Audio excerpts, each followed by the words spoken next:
Assalamualaikum warahmatullahi wabarakatuh. Hari ini saya nak buat ulasan perlawanan di antara JDT versus Selangor dalam semifinal Piala FA 2023 yang mana JDT menang 4-0 pada perlawanan ini dan layak ke final untuk bertemu dengan KL City. Gol dijaringkan hat-trick oleh Arif Aiman dan satu dari Fernando Forestry. Kalau kita lihat daripada gameplay untuk perlawanan ini, JDT hanya menunggu pemain-pemain Selangor membuat kesilapan dan JDT hanya counter attack untuk menjaringkan gol. Walaupun ada mereka bermain secara open, tetapi JDT berjaya untuk memanfaatkan kesilapan-kesilapan yang dilakukan oleh barisan pertahanan Selangor untuk mereka execute dan juga untuk menjaringkan gol. Bahkan kalau kita lihat expected goal pasukan JDT, mereka memang mempunyai satu corak dan juga statistik yang bagus daripada segi finishing dan mereka sangat clinical bila mereka dapat chance ataupun peluang untuk score the goal. Manakala untuk pasukan Selangor pada perlawanan semalam, mereka sebenarnya boleh dikatakan bermain dengan agak baik dari segi open game, yang mana mereka bermain secara open dan mereka bermain secara terbuka. Tetapi in term of transition ataupun dari segi transisi, terutamanya dari segi transisi dari bertahan ke menyerang, mereka boleh dikatakan tidak terlalu compact di bahagian pertahanan yang menyebabkan mereka punya pertahanan banyak buat mistake dan memberi ruang kepada pemain-pemain JDT untuk exploit dan juga memanfaatkan ruang tersebut bagi menjaringkan gol. Bahkan kalau kita lihat dari segi build up play ataupun dari segi perancangan mereka untuk progress the ball di bahagian tengah pun agak kurang apabila banyak mistake-mistake yang dilakukan oleh pemain tengah Selangor berjaya untuk melakukan interception oleh pemain JDT ketika pemain Selangor cuba untuk menggerakkan bola di bahagian tengah dengan cuba untuk melakukan passing dan sebagainya. Jadi tanpa membuang masa, mari kita masuk ke dalam ulasan perlawanan. Untuk ulasan perlawanan kali ini, saya akan lebih fokus kepada pasukan kedua-dua lah. Cumanya untuk first ulasan ni, saya akan ceritakan tentang apa perkara positif dan juga perkara yang menarik minat saya sebenarnya dalam perlawanan di antara JDT versus Selangor ni. Untuk JDT, perkara positif yang saya minat ataupun yang menarik minat saya, yang pertama adalah mengenai peranan daripada Jordi Amat yang mana digandingkan dengan Shane Lowry pada perlawanan ni sebagai dua centre back. Tetapi kalau kita lihat daripada segi peranan yang dimainkan oleh Jordi Amat pada perlawanan ni sebenarnya sangat menarik. Sebab apa? Sebab dia sering kali untuk involve dengan build up yang dilakukan oleh pasukan JDT daripada bahagian bawah, dan dia juga pandai untuk menempatkan diri di bahagian yang lebih tinggi di kawasan serangan ketika JDT dalam keadaan yang menyerang. Dan kalau kita lihat untuk game ni, Jordi Amat punya ball distribution daripada segi long ball, bagaimana dia cuba untuk memecahkan belah pertahanan pasukan Selangor dengan meletakkan bola dengan hantaran-hantaran jauh, memang agak solid. So boleh saya katakan daripada long ball dan juga distribution ball,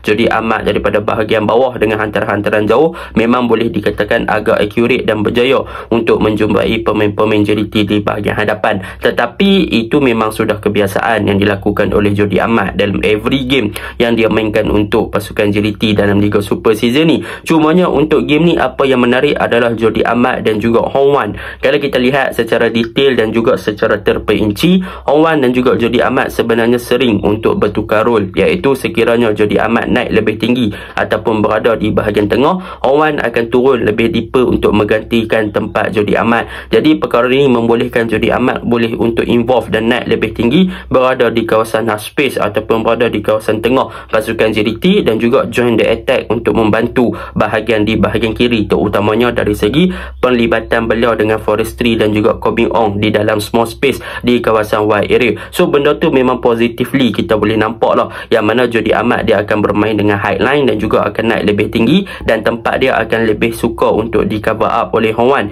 yang akan stay deeper sekiranya Jordi Amat naik. Jadi kita boleh nampak apabila Jordi Amat naik, dia boleh memberi satu benda yang bagus kepada bahagian attacking pasukan JDT dan juga combination play dan pembentukan triangle di bahagian kiri daripada segi penggunaan Kobing On dan juga Forestry untuk bermain lebih dalam smaller space ataupun dalam ruang yang kecil. Dan dalam pada masa yang sama, dengan kehadiran Jordi Amat di peringkat ataupun di lebih tinggi di kawasan dalam padang, membolehkan Jordi Amat untuk melakukan penetration passing. Sebab kita tahu kualiti yang ada pada Jordi Amat ni bukan sahaja daripada segi long ball, tetapi daripada segi dia punya passing dengan bola rendah pun dia ada vision dan juga orang kata apa, vision yang bagus untuk dia meletakkan bola di antara pertahanan pasukan Selangor lah. So benda tu memang positively saya boleh katakan Jody Ahmad dan Hong Wan semalam mereka punya rotation ataupun switch position tu memang agak bagus, yang mana Hong Wan boleh dictate mid dengan bagus, bagaimana dia boleh control mid dengan bagus, dan dalam pada masa yang sama dia boleh juga untuk hold tempat Jody Ahmad ketika Jody Ahmad join the attack. So benda tu positif, benda perkara yang saya suka untuk pasukan JDT pada perlawanan semalam. Dan benda ni sebenarnya benda yang positif sebab apa? Sebab kita boleh nampak lah yang variation ataupun kepelbagaian pasukan JDT ketika menyerang bukan sahaja daripada penggunaan untuk Afiq dan juga Leandro, tetapi mereka juga boleh dibantu oleh Jody Ahmad yang naik ke atas. Sebab sebelum ni jarang untuk Hong Wan turun lebih deeper dan untuk Jody naik main lebih tinggi. Jarang untuk JDT guna perkara tersebut. Tetapi pada perlawanan semalam kita nampak lah yang Hong Wan dan juga Jody Ahmad sering bertukar posisi. Ini mungkin faktor ataupun orang kata apa, mungkin Esteban Solari nampak sekiranya Hong Wan dikekalkan hanya di bahagian pivot, kemungkinan Hong Wan akan bermain di bawah pressure ataupun ditekan oleh pihak lawan lah. Sebab kalau kita lihat dalam perlawanan menentang Selangor semalam, ada beberapa gerakan yang Hong Wan cuba untuk keluar daripada tekanan yang diberikan oleh pemain Selangor, tetapi Hong Wan gagal dan dia kehilangan bola dan dia buat foul. Jadi disebabkan itulah mungkin Esteban Solari cuba untuk memastikan yang ruang yang ada kepada Hong Wan adalah lebih terbuka, iaitu dia berada lebih deeper kepada bahagian bawah. So dia agak sukar untuk ditekan dan membolehkan untuk Hong Wan berada dalam keadaan yang baik ketika out of position, dan ketika beliau berada dalam positioning yang tepat, dia boleh untuk open the game dengan lebih bagus dengan ada bantuan Jody Ahmad yang bermain ke bahagian tengah ganti tempat dia tersebut. Jadi itu perkara pertama yang saya suka lah untuk pasukan JDT. Perkara yang kedua, kalau kita lihat daripada segi pasukan JDT punya corak permainan pada perlawanan ni, perkara yang paling saya suka di bahagian tengah adalah daripada segi penggunaan Afiq Fazail dan juga Leandro Velasquez, yang mana untuk game ni kalau kita lihat Hong Wan sebenarnya dia tak ada lah buat kerja banyak sangat sebagai defensive duty, tetapi dia punya positioning is a good player, and disebabkan dia punya positioning JDT boleh untuk move the ball, progress the ball dan sebagainya. Tetapi daripada segi defensive duty, daripada segi work rate, daripada segi untuk bergerak di bahagian tengah untuk intercept pihak lawan, untuk merampas bola di bahagian tengah, adalah kerja-kerja yang dilakukan oleh pemain paling underrated dalam padang, iaitu Afiq Fazail. Kalau kita lihat role ataupun peranan yang dimainkan oleh Afiq Fazail pada perlawanan ni, dia memang banyak untuk melakukan interception dan juga banyak untuk membaca gerakan-gerakan yang cuba dilakukan oleh Selangor ketika Selangor dalam fasa build-up untuk menyerang, terutamanya di bahagian tengah. Dan beberapa kali gerakan-gerakan yang dilakukan oleh pasukan Selangor dalam cubaan untuk progress the ball dalam fasa build-up berjaya untuk dipatahkan, dibaca dengan mudah oleh Afiq Fazail dengan melakukan interception. Dan dalam pada masa yang sama, bila Afiq rampas bola, dia tahu bagaimana untuk open the game, sama ada dia buat through ball ke bahagian hadapan, dia pun ada vision dan juga passing accuracy yang bagus. Jadi benda ni memang orang kata apa, peranan daripada Afiq ni memang underrated gila, disebabkan dia lah bahagian tengah JDT agak solid in term of defensive, sebab dia berajin dan dia banyak bergerak dan dia punya pembacaan game memang sangat bagus dalam melakukan interception dan juga mengganggu rentak build-up yang cuba dilakukan oleh pasukan Selangor ketika mereka punya ball progression di bahagian tengah. Jadi peranan Afiq pun memang saya sangat suka lah daripada segi defensive duty, dan juga dia punya work rate memang bagus, dan daripada segi transisi in term of bila dia dapat bola, dia terus tahu apa yang dia perlu buat untuk move bola tu lebih ke bahagian hadapan ataupun ke bahagian serangan. Dia tak menunggu lama untuk change side ataupun untuk open the game balik ataupun untuk create game balik untuk pasukan JDT. Benda tu yang kedua yang saya suka, dan perkara ni juga dibantu oleh Leandro Velasquez. Kalau kita lihat untuk game ni, Leandro Velasquez adalah one of the best player dalam padang daripada segi link up player dan juga daripada segi pemain yang menguasai di bahagian zon 14 yang bertindak sebagai playmaker. Sebab apa? Sebab kita boleh nampak yang gerakan dilakukan oleh pasukan JDT di bahagian tengah adalah kebanyakannya bermula dengan Leandro Velasquez yang menggerakkan gerakan apabila dapat bola, sama ada daripada Jody Ahmad ataupun dapat bola daripada Afiq Fazail ataupun Hong Wan lah. Leandro Velasquez ni kalau kita lihat daripada segi dia punya vision, memang dia ada beberapa kali membuat passing yang orang kata apa, through ball, dan juga passing di belahan antara dua striker untuk dua belahan di antara dua defender untuk beat dua defender tersebut dengan passing-passing yang memang solid, memang orang kata apa, boleh kepada untuk menjadikan gol lah. So benda ni memang positif lah lah. Leandro as playmaker, dia banyak bantu bahagian defend, dia banyak bantu Afiq dan juga Hong Wan untuk cover up midfield. Dalam pada masa yang sama, dia juga join the attack untuk memberi bantuan kepada Diogo, kepada Forestieri dan juga kepada Arif Aiman. Jadi overall midfield pasukan JDT semalam solid daripada segi defensive duty, attacking duty. Mereka berjaya untuk blend in dan juga bermain dengan baik untuk disrupt dan juga mengganggu corak permainan Selangor selepas 20 minit yang pertama lah. Selepas mereka dapat gol tu, mereka dah mula untuk settle down dan mereka berjaya untuk membaca gerakan yang dilakukan oleh pasukan Selangor untuk mereka build up the game dengan lebih better lah selepas 20 minit perlawanan dikuasai oleh pasukan Selangor. Itu yang kedua. Yang ketiga, apa perkara paling positif yang paling saya suka adalah of course lah tentang Forestieri. Untuk game ni bagi saya sebenarnya nadi utama daripada segi transisi ataupun transition untuk pasukan JDT adalah daripada segi team play ataupun semangat yang ditunjukkan oleh Forestieri. Kalau kita lihat pada perlawanan semalam, banyak gerakan-gerakan yang dilakukan oleh Forestieri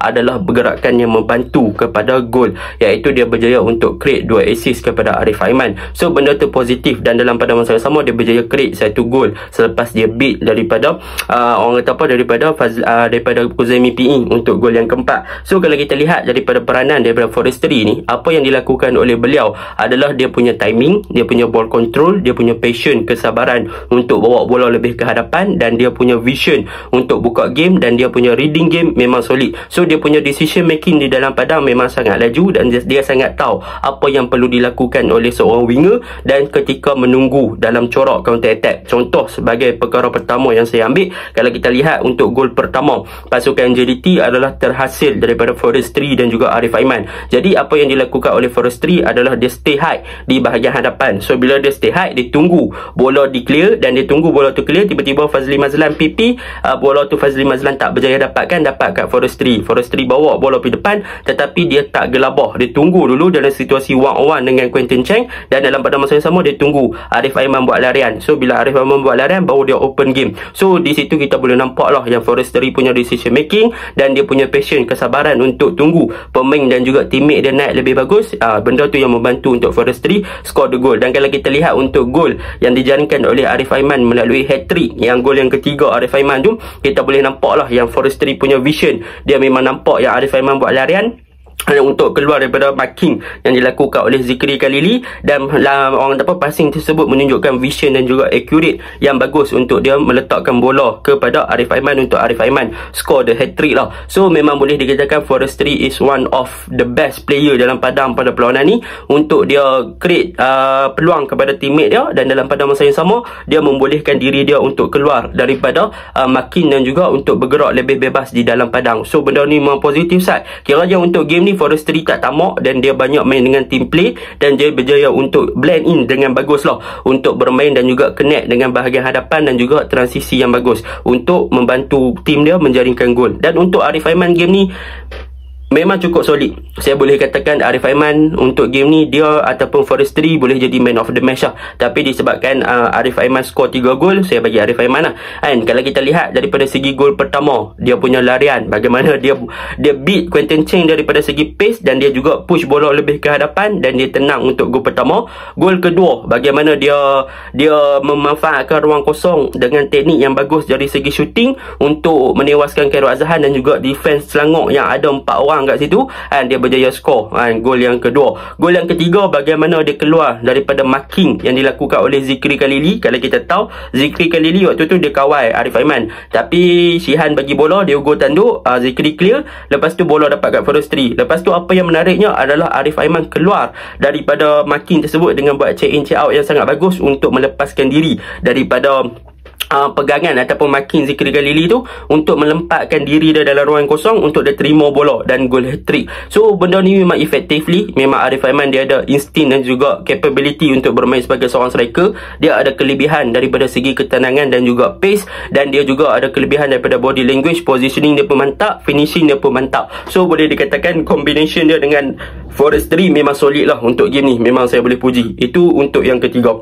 Yang keempat, kalau kita teruskan kepada pasukan JDT punya gameplay, apa yang sebenarnya kita boleh puji lagi adalah tentang defense ataupun tentang fullback, iaitu gandingan daripada Kobe Ong dan juga Matt Davis. Untuk Matt Davis game ni, kalau kita lihat, dia banyak involve dengan buat overlap dan juga membantu Arif Aiman di bahagian kanan. Dan kalau kita lihat gerakan-gerakan yang dilakukan oleh Matt Davis di bahagian kanan memang efektif daripada segi crossing. So memang boleh dikatakan dia antara one of the best right back lah di bahagian kanan. Dan dalam pada masa yang sama, dia juga berjaya untuk menyekat kemarahan daripada Faisal Halim untuk bergerak lebih bebas di bahagian kanan pasukan JDT lah. So benda tu positif lah. Dan in term of balancing ataupun kestabilan, boleh dikatakan Matt Davis boleh untuk naik, boleh untuk turun dan berjaya untuk cover up defend dia dengan bagus. Dan untuk Kobe Ong, macam biasa, kalau kita lihat daripada segi work rate, dia memang bagus. Daripada segi dia punya offensive play, dia naik kat tinggi, dia banyak naik, dan dia berjaya buat cutback, crossing dan beberapa kali, tapi sayang tak gol. Tetapi daripada segi offensive play memang dia improve a lot. Dia punya passing, dia punya cutback,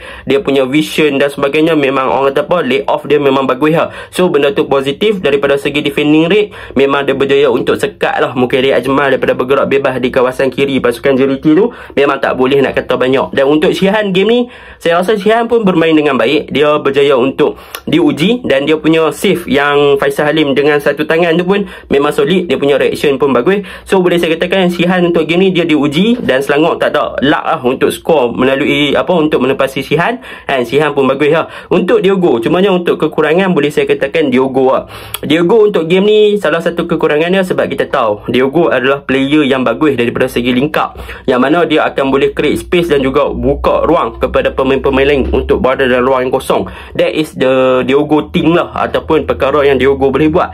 Tetapi untuk game ni Selangor pandai. Mereka approach, mereka mark Diogo dalam situasi one-on-one. Kalau kita lihat Yazan, Kuzaimi dan juga Syarul Nazim, memang mereka marking gila Diogo ni, sehingga Diogo tak boleh nak buat apa-apa walaupun dia receive the ball. Sebab apa? Sebab mereka tahu bila Diogo dapat bola is a dangerous thing. Sebab kalau Diogo boleh dapat bola dan dia boleh create space ataupun buka kepada tim dia, memang satu attacking yang bagus lah. Jadi benda yang Selangor buat, mereka cuba untuk minimize pergerakan Diogo dengan man-to-man marking Diogo. Dan benda tu berhasil. Cumanya benda tu berhasil kepada Diogo, tetapi JDT ada Leandro, ada Forestry, ada Arif Aiman, yang mana pemain-pemain ni boleh jadi lagi better without Diogo. So benda tu memang agak sukar lah bila pemain lain mereka tak jaga, mereka focusing on Diogo. Benda tu menyebabkan Diogo boleh dikatakan isolated dan agak berkesorangan, tetapi player-player lain bebas untuk bergerak. So that is a mistake lah yang Selangor buat apabila mereka cuba bermain dengan open, dan dalam fasa bertahan mereka hanya focusing on Diogo sahaja. Jadi secara overallnya,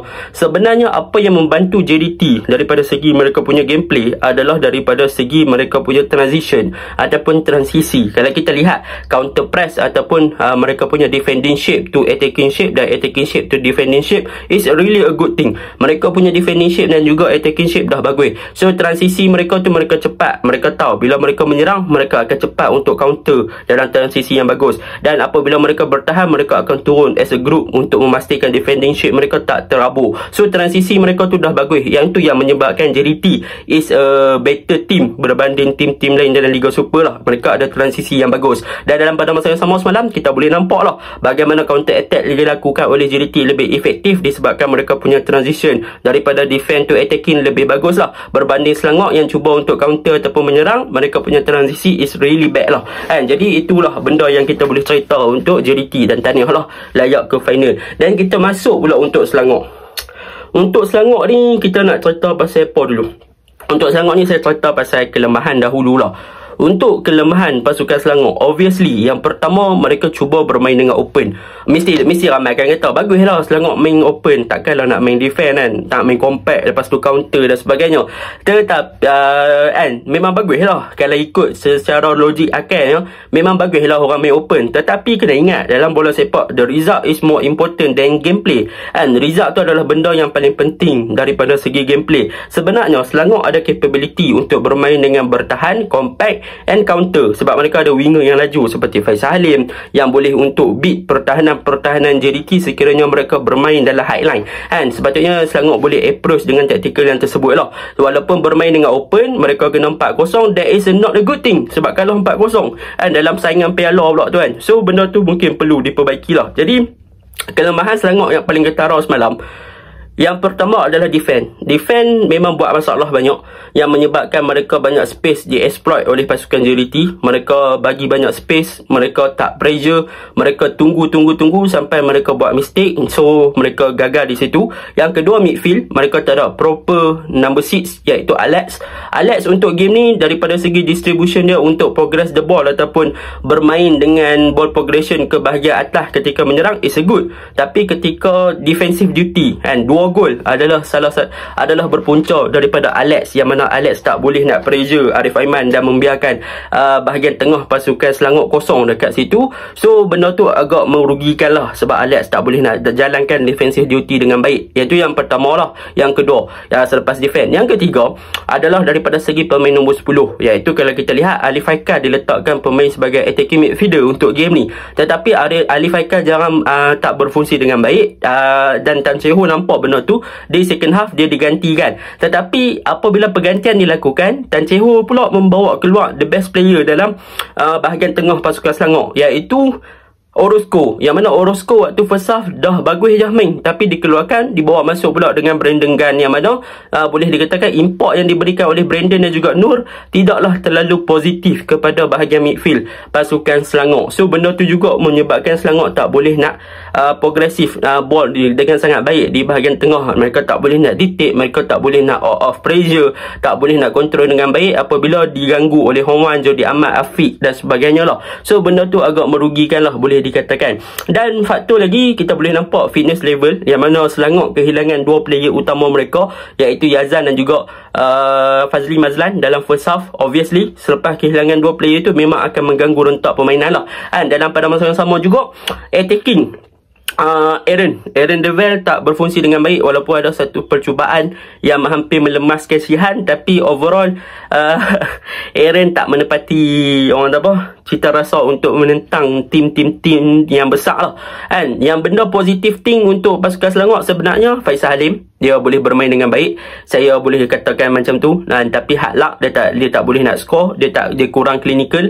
Yang kedua, Quentin Cheng punya improvement daripada segi crossing, tetapi daripada segi defending wise memang out, memang agak teruk sebab dia banyak terexpose di kawasan tersebut. Dia sangat tinggi menyebabkan ruang tersebut menjadi exploit oleh Forestry dan juga Corbin On beberapa kali.